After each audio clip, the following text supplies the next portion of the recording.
Hello, friend. Welcome to Grandpa's Horror Stories. Don't forget to like, subscribe, and comment your own stories. Wander into narratives that bewitch the senses, celebrating the minds from Reddit. Credits in the description. My wife asked a ridiculous question and got offended when I answered honestly. Is there anything I can do to salvage this relationship? Now listen, I'm not saying I was the bastard love child of George Clooney and Ryan Gosling or anything like that, but when you factored in my soft features and my career, there was no denying I was a serious catch. The problem is looks meant everything to Hannah. Everything. See, I had known since early on in our relationship she sought validation through her physical appearance. Personally, I blamed her parents. In our first year of dating, while we lay side by side on the beach swapping stories about our crappy childhoods, she told me her dad once refused to put up her school photos. When she asked why, he patted her head and said, "Don't take it personally, honey. It's not your fault your acne's so disgusting."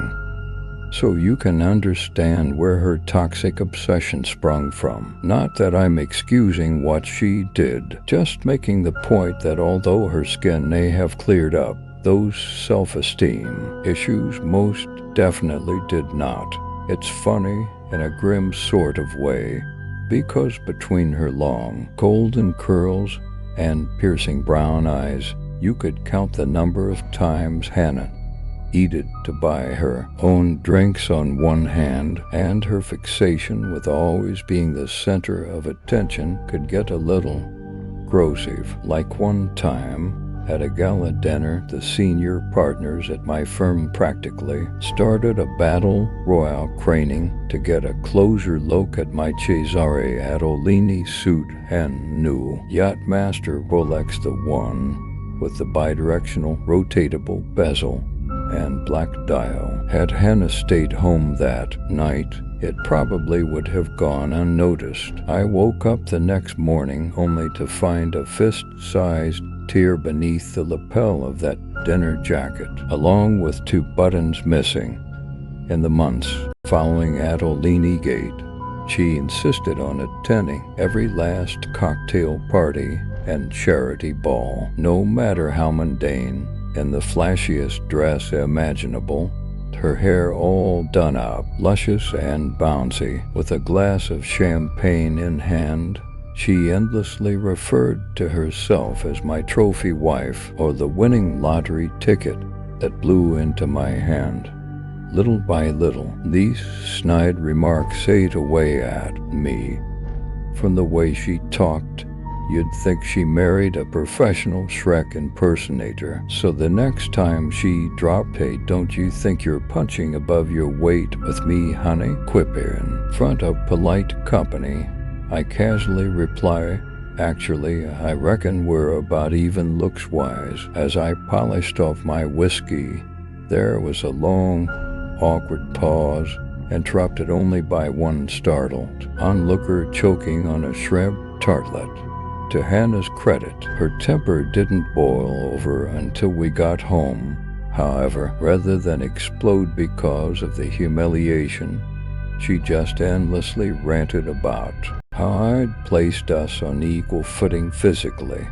30 minutes of shouting, screaming, and stomping around a house later, with half the furniture sprawled across the floor or broken, she said, "Fine, we're even. You're the window dressing and the main breadwinner in this relationship. Congratulations." With that, the bedroom door slammed shut behind her. Did I already know this? Encounter was headed to a bleak place. Absolutely. It was almost dawn, though, and I could feel Hannah's raw fury from the far end of the hall. So I spent the night in the guest room. Hopefully a little rest would help dissolve that temper. The next morning, from across the breakfast counter, the beautiful woman stared right through me, "Everything okay?" I asked, my voice all meek. She finished her coffee, tossed the empty cup into the sink, and exited the room without a single word. Over the next few days, I'd catch her watching me whenever she thought I wasn't paying attention. While in the shower, the bathroom door would shiver open just a little, and I'd quickly turn off the water and shout hello, only to be met with silence. In the middle of the night, floorboards would squeak and I'd catch a glimpse of a figure in the outside hall. But by the time I flicked on the bedside lamp and scrambled to my feet, the quiet house would be snoozing peacefully. Meanwhile, I refused to believe the obvious truth, that I was terrified of my own wife. I mean, it sounded ridiculous, and if my buddies caught me tiptoeing past the master bedroom or jumping at my own reflection, they'd have said, "You can bench to 120, but you're terrified of your missus, police." So, rather than go stay at a hotel, I marched into our room one night, bouquet of roses in hand, and announced to Hannah that I couldn't hold a candle to her. I said every time the human beam of sunlight I was privileged enough to call my wife and I stood next to each other. I looked so ugly by comparison onlookers wondered whether my parents might have been related. Hannah gave me a long, hard stare before pulling back the bedsheets. What was I meant to do? Wait for a damn smoke signal? I hopped straight in, desperate to believe we'd closed the book on that ugly chapter of our marriage. When I woke up, my hands and feet were bound to the bedposts by metal cuffs.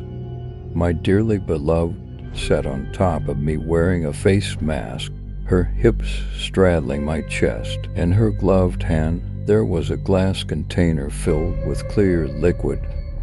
Hannah said, "I've been mulling over what you said, and you were right before. We are equal." As she unscrewed the lid, a pungent aroma seeped out, singeing my nostril hairs. But that got me thinking, if I'm not the pretty one, what exactly do I bring to this marriage? Nothing, that's what. So I'm gonna knock you down a few pegs, to even things out. The container dangled directly above my skull, slowly tipping forward, inch by terrible inch. Along the side, there was a yellow and black illustration of a beaker spilling over a bare hand and eating away at the flesh. Oh fuck, now a stammering mess. I choked out a feeble, "Anna, please." The last thing I saw was her big, bright smile, the smile that made so many men melt like butter in a hot pan. Then, scalding liquid doused my eyes, and an invisible battalion of hungry ants sunk their mandibles into my skin. From there are only vague echoes of me clawing my way across the room, a scream issuing from my bubbling lips, and I jelly oozing onto the carpet. Either I broke free from my restraints, or Hannah released me. The world appeared as blobs of swirling color, and the front of my nightshirt kept growing hotter by the second.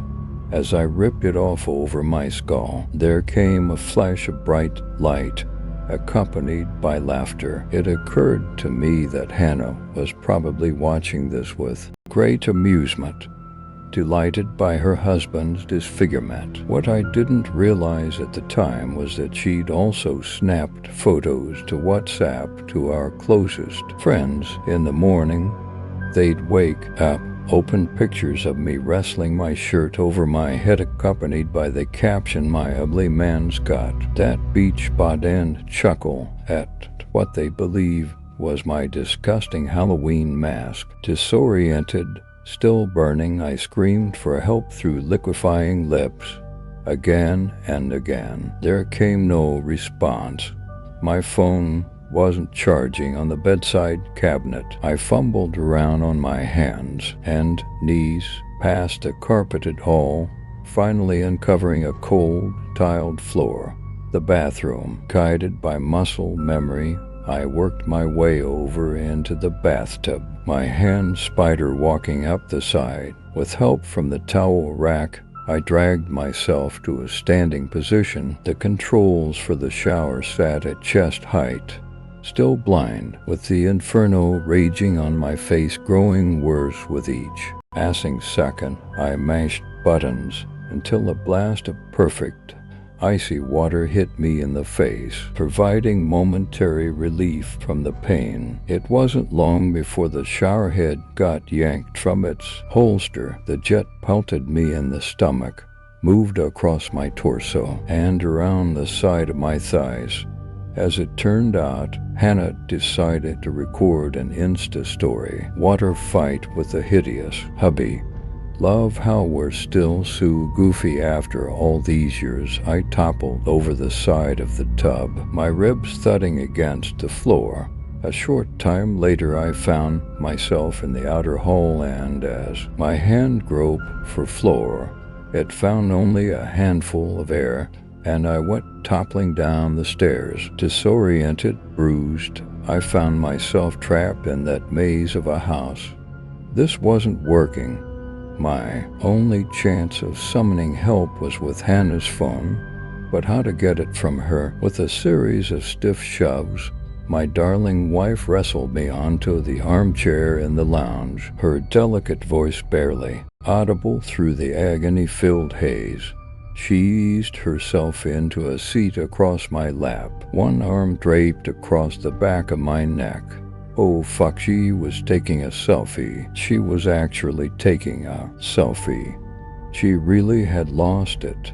The second I saw a flashing light, I sprung into action. Later, I was told an action shot captured by the phone my face had the consistency of strawberry jelly, and where our cheeks touched, melted skin stretched out like the warm cheese on a piece of garlic bread. Still blind, I lashed out, swiping at Hannah's chest and arms. The phone went spinning out of her hand, and she tried to run. But I cut off her escape, knowing if she slipped away I'd be left there to rot. With every ounce of strength in my body, I rained down blows, hearing bones crunch and teeth shatter. My better half fought back, swiping at me, tearing away chunks of flesh so large medics would later tell me huge portions of bone shone through. Hannah collapsed onto the floor, groaning. Just from running my fingers across her crumpled features, I could tell she didn't that more breathtaking than the first day of summer smile anymore, and most of the polish had been wiped off those well-defined cheekbones. From there, my survival became a game of Marco Polo, with the phone, which had taken shelter beneath the sofa. In the center of the screen sat a blurry green button. I tapped it, and then a concerned voice spoke back at me. I screamed until the police officers kicked open the front door. Then I lay in the back of an ambulance speeding toward the hospital, the sirens loud in my ears, a paramedic promising everything would be okay, that they'd save my vision. 12 weeks I spent in recovery, my face encased with bandages. The authorities took Hannah for her own quick pit stop in the emergency room before carting her off to jail, where she's currently awaiting trial. From what I hear, the other inmates have taken to calling her the Elephant Woman.